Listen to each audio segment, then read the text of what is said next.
Bella's condition is SMA, which is spinal muscular atrophy. And that means that she has very minimal motor skills.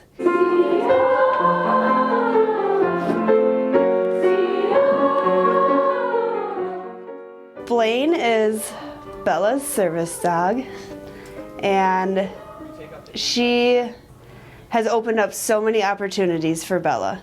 We met a representative from Can Do Canines, and they came in and they trained the staff, and then they also came in and trained us on how to behave around dogs. At school, I call her my all of the above. She's my emotional support, therapy, service dog.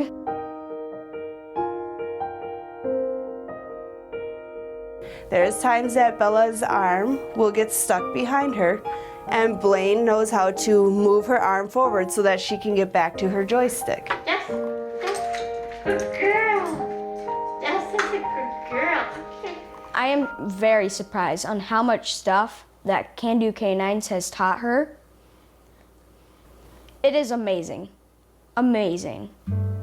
For Bella's whole life, she has to wait for people. She has to wait for somebody to open the door for her. She drops her pencil, somebody has to do that for her. But now, with Blaine, she can get to the lunchroom by herself, and she can go to the library by herself. I'm able to do things more normally, like I can say someone's like, hey Bella, do you have this? I'm like, yeah, but it's in a drawer over there, and I can't open the drawer. Now I could be like, hey Blaine, can you open the drawer for me? And she'll do it almost instantaneously, like. Tick, tick. Oh, thank you. And I'm able to have a little partner come around with me. And it's awesome. Oops. Good girl. They're on their own, and that's where they want to be. Bella's just like everybody else. We don't want our parents tagging along for the rest of our lives, you know? I don't know how to explain it. It was kind of a hassle, I guess, for like, let's say she dropped her phone. Every single time I had to get up from whatever I was doing and get it for her. But now that we have Blaine, I can have independence and her. Good girl. Feeling like a burden made me feel, it felt, I don't know, kind of like sad because there's nothing you can do about it. But now that I have Blaine, there is something I can do about it. Good girls, yay! If Bella's sick, it can really take her down, and she can end up in the hospital for a couple weeks to a month at a time. Well, you know, a hospital is a really kind of a lonely place. It's dark, it's kind of depressing, you're in pain most of the time, but Blaine really, when she was there, it really kept my mind off of all that dark and depressing stuff, and my mind was just Blaine and her happiness that she brings into my life.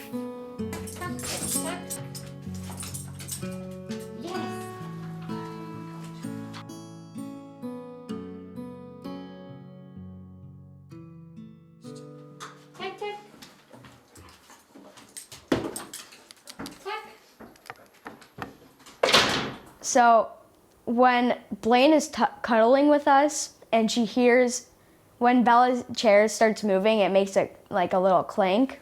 And so when she hears that, she'll hop up from the couch and run over to see if she needs anything. When she climbs up on my footrest and like looks at me and licks my face, I can feel the love just radiating off of her, you know. Oh my gosh. I feel that bond every single day of my life. Bella kind of had a bit of an anxiety, if you say it, and Blaine has relieved that anxiety from her, and she's definitely more excited to get out and do stuff. I feel good for her. I feel good for her for getting out there and getting more friends and having fun. She is the most loving, most helpful little being on the whole earth, and she is my superhero. She saves me from being a burden from other people, and I thank her so much and every day for that. Good. Good girl. There we go. For Bella to be independent is a very, very big deal. And because of Blaine, she's come so far. Since Blaine has come into her life, there's been like an extra, I call it a beam that she has in her face. Her facial expression is brighter. She's my best friend. She really is my best friend, and I love her to death. And now that I have her, I have no idea how I ever lived without her.